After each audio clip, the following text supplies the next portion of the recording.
अस्सलाम वालेकुम dear viewers, welcome to my channel 80 lectures.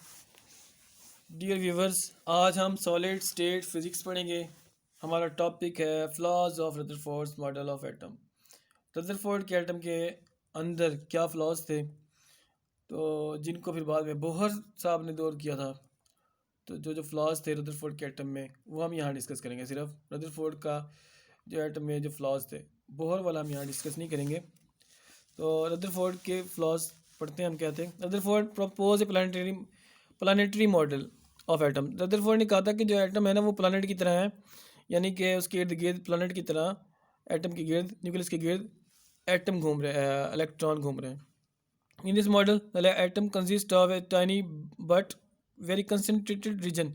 छोटा रीजन है लेकिन बहुत कंसनट्रेटेड है, और पॉजिटिवली चार्ज, उसमें पॉजिटिव चार्ज है। Nucleus surrounded by orbiting electron, उसके बाहर इलेक्ट्रॉन घूम रहे हैं, जिस तरह ये प्लैनेट्स घूम रहे हैं। He argued correctly that the atom is mostly empty space. उसने सही कहा था कि एटम ज़्यादातर खाली है। The electron stays in orbit in the same way as the planet. जिस तरह प्लैनेट्स जो है ना, वो एक तरतीब से वो घूम रहे होते हैं, इसी तरह इलेक्ट्रॉन भी घूम रहे हैं अराउंड द सन के गिर्द जैसे घूम रहे हैं। But this model was partly inaccurate. लेकिन इसमें कुछ ना कुछ खामियां थी। रीजंस क्या थी? It failed to explain individual atom produce discrete spectra of visible light. क्योंकि ये डिस्क्रीट स्पेक्ट्रा को एक्सप्लेन नहीं करता था, विजिबल लाइट की डिस्क्रीट स्पेक्ट्रा को एक्सप्लेन नहीं करता था।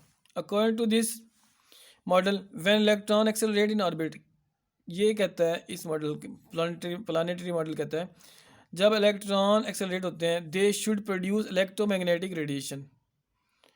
उनको इलेक्ट्रोमैग्नेटिक रेडिएशन पैदा करनी चाहिए with a wide range of frequency. उनकी फ्रीक्वेंसी भी बहुत होनी चाहिए। Therefore they should produce a continuous light spectrum. फिर जब इस तरह होगा, इलेक्ट्रोमैग्नेटिक रेडिएशन पैदा होंगी, और वो उनको कंटिन्यूस स्पेक्ट्रम पैदा करना चाहिए, जो स्पेक्ट्रम उनका कंटिन्यूस होना चाहिए। But experiment shows that individual atom produce discrete line spectrum.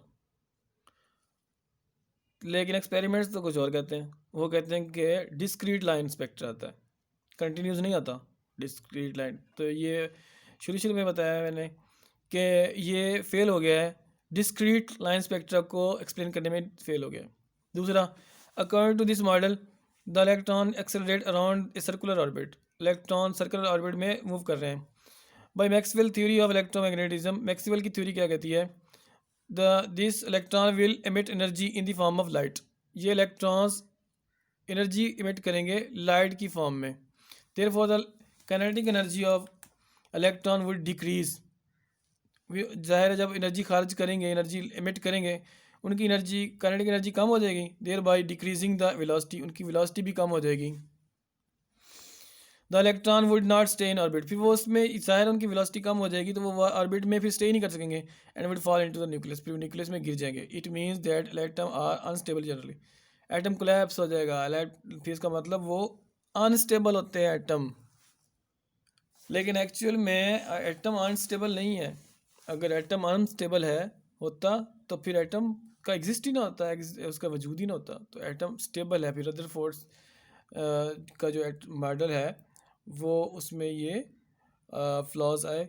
तो फिर ये उसको बोहर एटॉमिक मॉडल, बोहर एक साइंटिस्ट थे, उनके स्टूडेंट थे रदरफोर्ड के, उन्होंने फिर इसके फ्लॉज को दूर किया। तो आज की वीडियो में इतना ही है। बोहर वाला फिर नेक्स्ट वीडियो में हम डिस्कस करेंगे। थैंक यू वीडियो देखने के लिए।